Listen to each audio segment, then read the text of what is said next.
Teacher knowledge and behavior is the component of the model that focuses on teachers' knowledge of students and content, and on their expertise in classroom management and pedagogy.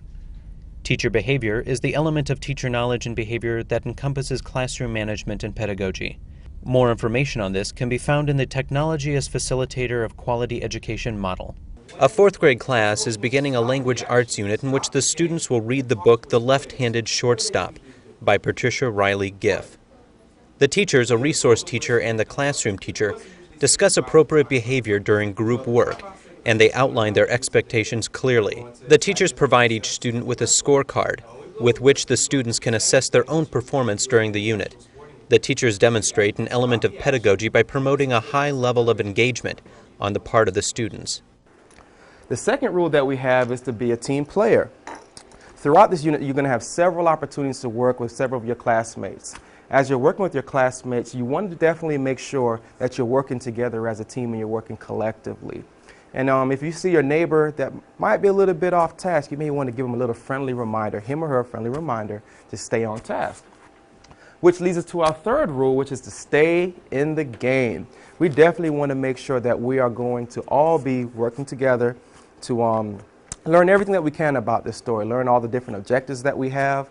And to stay in the game, that means that you're going to follow all the directions that your coaches give you and make sure that you're working collectively with your teammates and you're finishing all assignments that are given. Are there any questions on those three rules? Great. You'll be self-monitoring those rules on a little scorecard, a little self-monitoring card, where you will be getting pluses for following the three rules, and you'll be putting those under the runs with a tally mark, just a plus. And if you're not following the rules, you'll get a 0 under the outs. And I'm sure everyone will do a great job is tallying your marks as we go along.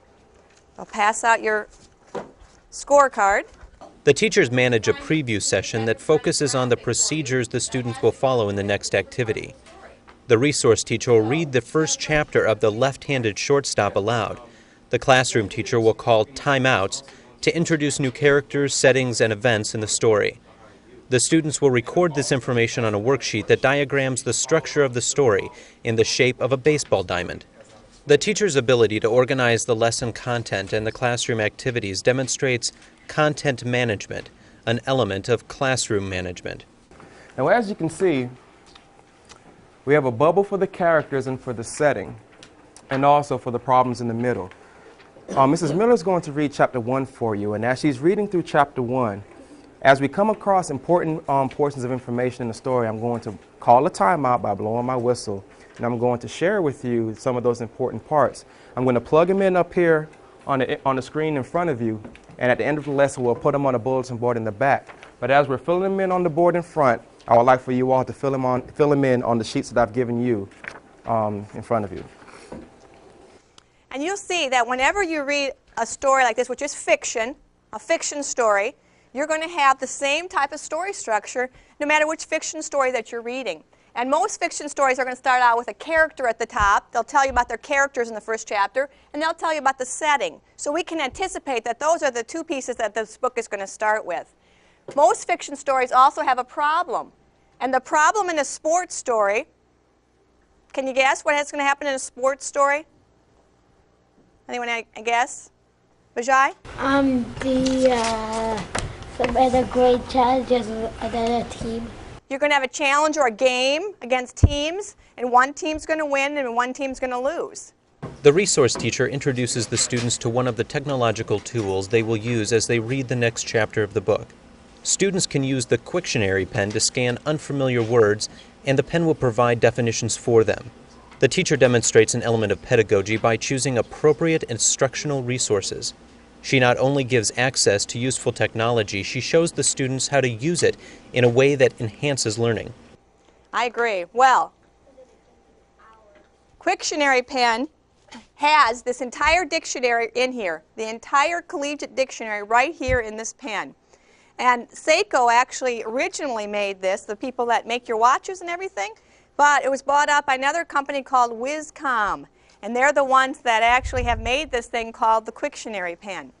And you'll see it up on the screen right here. Everything in the dictionary right there. Now, it comes in a carrying case that you'll see, just a protective carrying case to keep it safe. These do cost $280, so you have to be very careful with them. Now, when I first got my spell checkers, they were also very close to that in price. This will come down in price, and in the future, we're all going to be able to have one of these, and it'll be affordable to everybody. Okay, it also has a protective tip on it that you can just put right here to protect it, because this is the part that scans the word that you're going to be reading, the protective tip. Here are the buttons that you're going to see featured on the Quictionary pen. What I call the G on the left, the red button, is actually what starts it up, turns it on and off. The escape key, the ESC, actually will, when you get done scanning a word and you want to do a different word, you can hit escape when you want to do a new word. Once you've scanned your word in, you can hit the Enter key to hear it read, the ENT key. And the bottom arrow key will actually get you to the definition, so you can see the definition. Now, the speaker is on the front side right here, so if you can't hear it very well, you can put it to your ear if you don't have an earphone set. Earlier, we used earphone sets. This time, we won't be using earphone sets. You'll just be listening to it yourself and putting it up to your ear. The students work in groups to write questions about the text to test their classmates' comprehension. Both teachers circulate among the students and monitor them in groups. Their comments encourage the students to stay on task and work cooperatively. The teacher's management of group in-class work demonstrates content management, an element of classroom management. The teachers promote meaningful reading by reviewing the 3 kinds of questions the students need to ask to interpret the story. The students have to write factual or write their questions, inferential or think and search questions, and critical thinking or on my own questions. The teachers demonstrate an element of pedagogy by presenting their students with cognitive strategies they can use to generate meaning from a text. There's 3 types of questions that you can ask yourself in the game. And the first type of question right up here is called a right there question. And a right there question is right in the book. It's actually a factual question. You can go to page 4 and find the answer to that book right there on the page.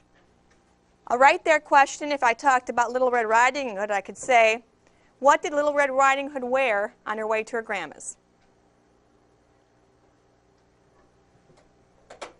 Okay, Vijay, what did she wear? A red coat. A red coat. Put down a mark on your sheet. Everyone that raised their hand right there on your runs, that's what you should have been doing.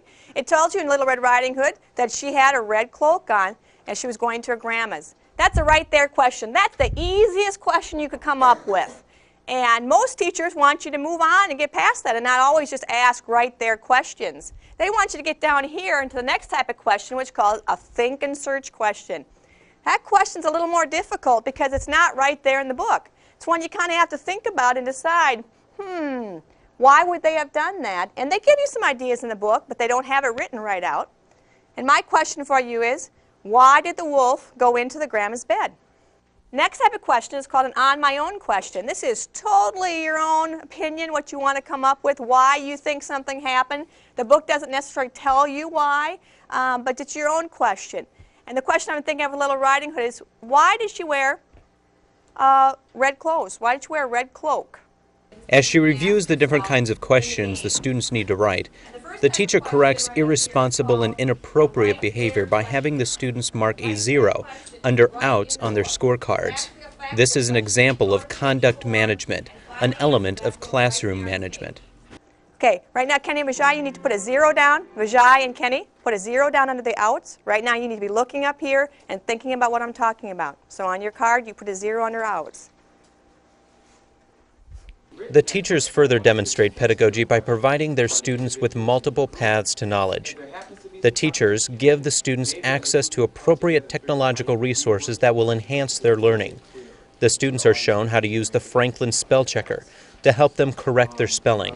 Everyone will be using give everyone also a Franklin Spell Checker so that you can have correct spelling. Now there's 2 places that you can use, 2 things you can use for spelling correct words in your sentences. One is the Franklin Spell Checker, and what's the other one?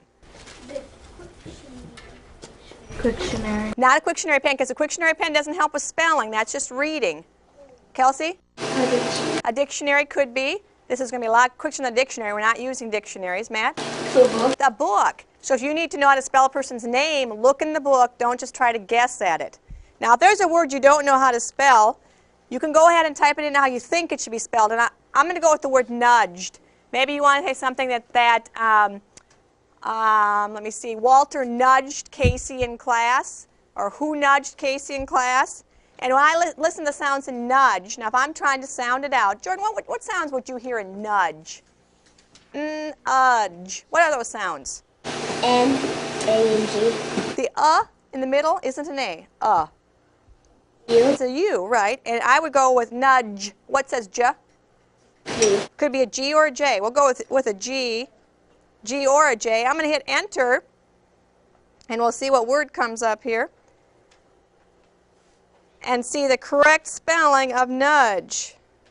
And when I find it, I'm going to go ahead and hit enter and have it read to me.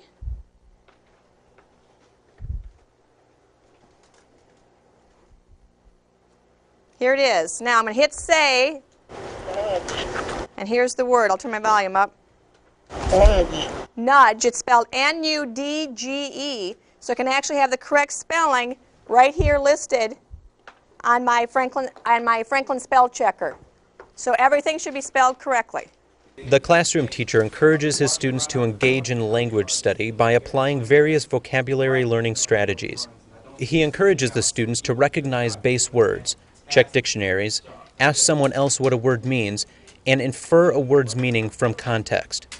The teacher's efforts to strengthen the student's sensitivity and proficiency in the appropriate uses of language demonstrate an element of pedagogy. Now we're going to move forward with the next portion. We're going to talk about some vocabulary strategies. Now the things I'm about to share with you are so easy, even this little baby on the screen was able to do it. So if he could do it, I know down in my heart that all of you can do this without any problem whatsoever. If a baby can do it, I know that we could do it without a problem. We're going to talk about 4 strategies that we implement already. And the first one is using a base word. On page 6 in your book, it indicates Gunther gave a piercing whistle. Now, this word piercing has a suffix on it, and that suffix is ing. Sometimes we could better define the word if we was to take off the suffix or a prefix for that matter and just look at the base word that we're dealing with. And the base word in the word piercing that we have up here would be the word pierce. And the definition of the word pierce means to penetrate sharply or sometimes even painfully. Or pierce your. Exactly like how you would pierce your ears. You would penetrate your ears with a sharp pin. Good job, good example.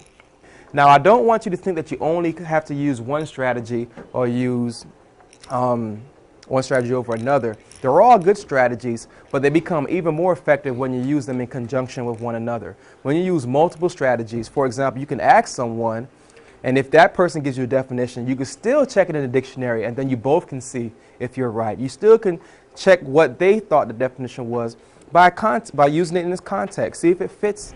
Change the word with another word and see if it fits in there. These are all strategies that you can use.